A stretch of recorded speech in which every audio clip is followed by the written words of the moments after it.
네, 안녕하십니까, 구독자 여러분들. 저는 상명대학교 화학에너지공학과의 강사학 교수라고 합니다. 만나서 반갑습니다. 저는 늘 최근에 말씀드렸다시피 지금 미국 샌디에고에 있는 캘리포니아 주립대 방문 교수로 와 있고요. 벌써 온 지 이제 11개월이 다 되어 갑니다. 앞으로 한 40일 정도 지나면 이제 고국으로 돌아갈 예정이고요. 슬슬 이제 교육 준비도 하고 있습니다. 건강한 모습으로 이제 8월 달에 뵐 수 있을 것 같고요. 자, 오늘 다룰 주제는 바로 이겁니다. 오늘은 한동안 이제 먹는 얘기 많이 했는데 오늘도 아주 관련 없진 않지만 좀 다른 좀 주제를 좀 다뤄보려고 합니다. 오늘 플라스틱인데요. 최근에 굉장히 많은 분들이 좀 보고 놀라셨던 그 기사를 가지고 좀 보충 설명을 하는 시간을 가지려고 합니다. 아마 보신 분도 많으실 거예요. 헬스조선이라는 언론사에서 나왔던 기사인데요. 2024년 2월입니다. 얼마 안 됐죠? 안 됐는데 이런 반찬 용기 사용하는 남성은 몸에 환경 호르몬이 쌓인다라는 기사였습니다.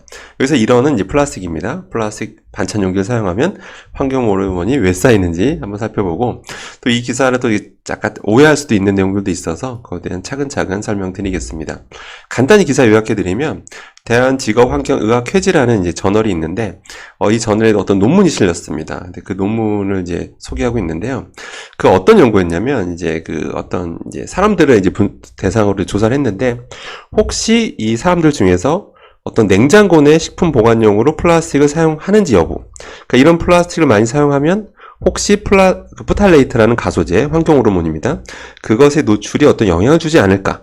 이런 어떤 가설을 세우고 이제 분석을 한 겁니다. 했는데 무려 3,333명을 분석합니다. 남녀 포함해서 분석을 했고 이제 소변 시료로 분석합니다. 실제 포탈레이트에 많이 노출되게 되면 이제 대사 산물이 나올 수밖에 없어요.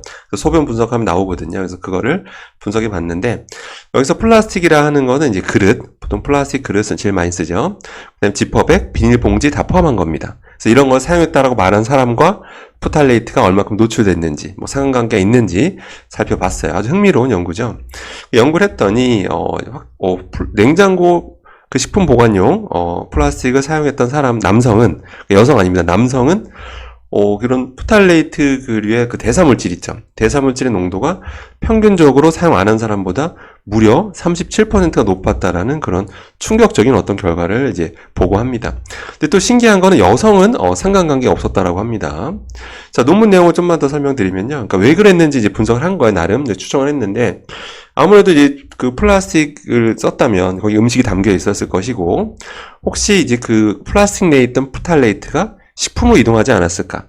이동해서 결국 그걸 우리가 먹으니까 인체에 유입이 됐던 것으로 추정을 하고 있는 겁니다.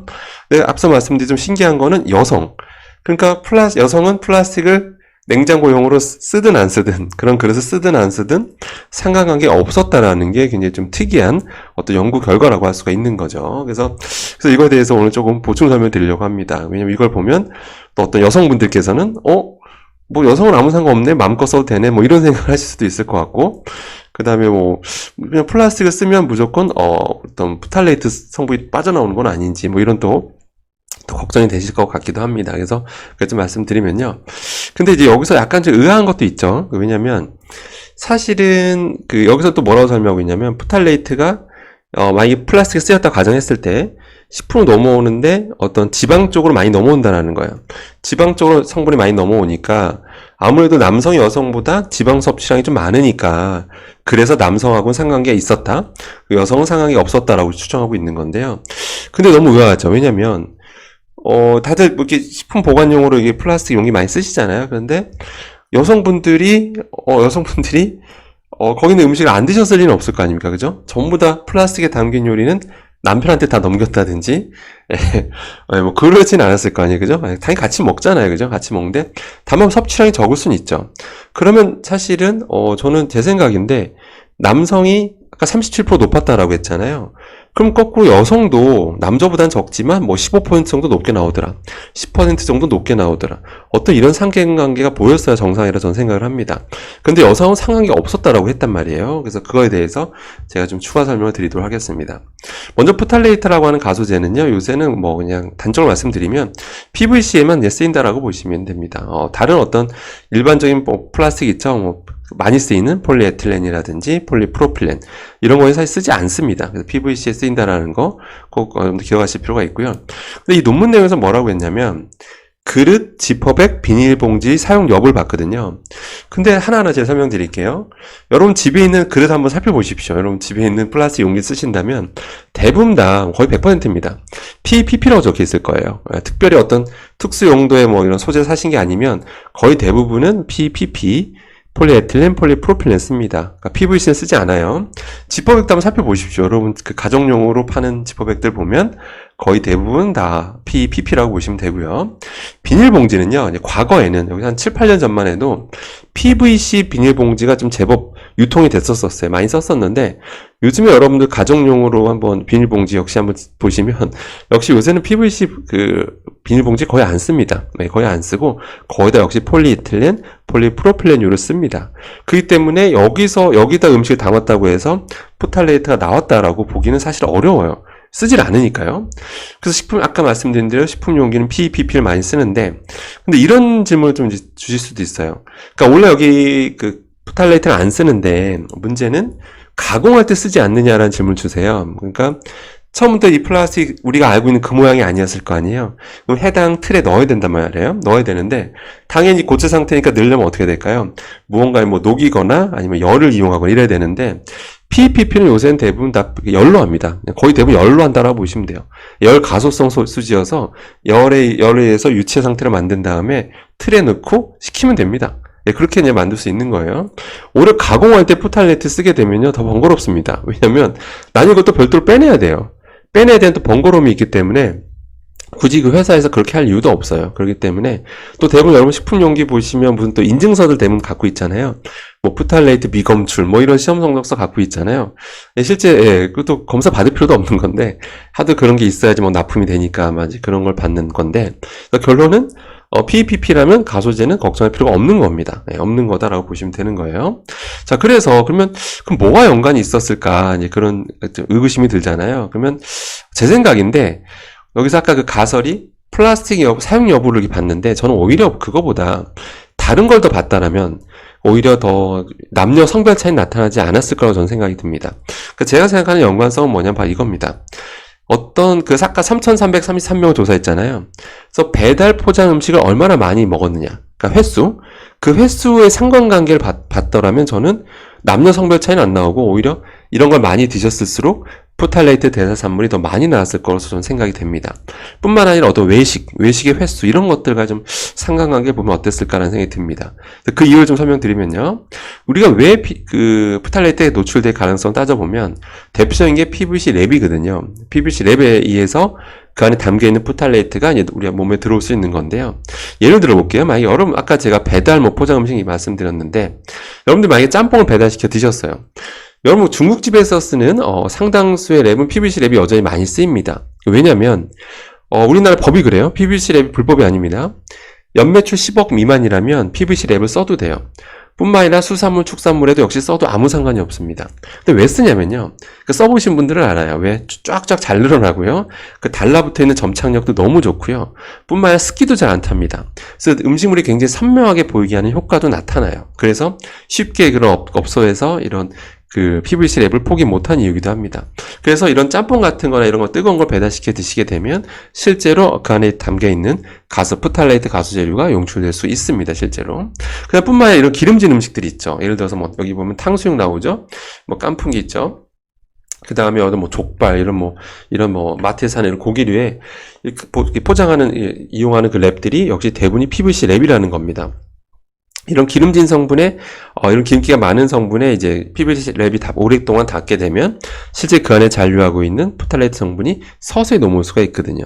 그걸 먹게 되면, 당연히 아까 말씀드린 소변에서 그런 것들이 나타나게 되는 거죠. 그래서 오히려 저는 이런 배달과 어떤 포장 음식의 횟수, 이것이 더 상관관계가 있다라고 봅니다. 그러면 남녀 성별 차이는 아마 절대 안 나타났을 거예요. 노출 가능성 두 번째인데요. 상대적으로 앞선 노출 가능성 1보다는 좀 낮지만 이것도 가능성 있는 건데요. 뭐냐면 바로 PVC 관입니다. PVC 관에 대해 제가 잠깐 설명드리면요. 우리나라 상수 시스템을 먼저 살펴보겠습니다. 먼저 물이 어디선가 얻어야 될 거 아니에요. 이제 그걸 취수상이라고 하고요. 그 다음에 도수관을 거쳐서 이제 정수상으로 갑니다. 그럼 정수상에서 물을 깨끗이 하고 그다음에 송수관이라는 걸 거쳐서 배수관을 거쳐서 급수관을 거쳐서 마지막에 여러분 집에 있는 수도꼭지입니다. 예, 이런 우리나라 시스템이 이래요. 여기서 눈여겨보셔야 될 게 바로 배수관인데요. 배수관 재질을 한번 살펴보겠습니다. 우리나라입니다. 우리나라 평균이 약 50% 정도는 덕타일 주철관이랑 주철관을 써요. 폴리에틸렌이 16% 정도 쓰고, 근데 여전히 PVC가 무려 13%를 지금 차지하고 있습니다.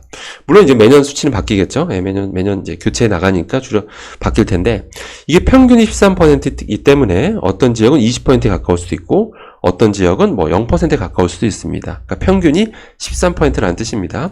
그러니까 여전히 정수성 물이 아무리 깨끗해도 결국 지나오는 관은 PVC 관일 수도 있다라는 걸 여러분한테 말씀드리는 겁니다. 그럼 PVC 관에서 과연 뭐가 용출이 될까 궁금하실 수가 있는데요. 그냥 제가 논문 가지고 설명드리겠습니다. 2011년에 워터 리서치라는 세계적인 저널에 어떤 실험이 있었냐면 이제 PVC관은 뭐 우리나라만 쓰는 건 아니고 전 세계적으로 쓰다 보니까 이제 실험을 해봤어요. 뭐냐면 PVC 관이 있다면 거기 물이 계속 흐르다 보면 과연 그 안에 잔류하고 있는 비닐 클로라이드가 용출될까? 라는 걸 조사해 본 거예요.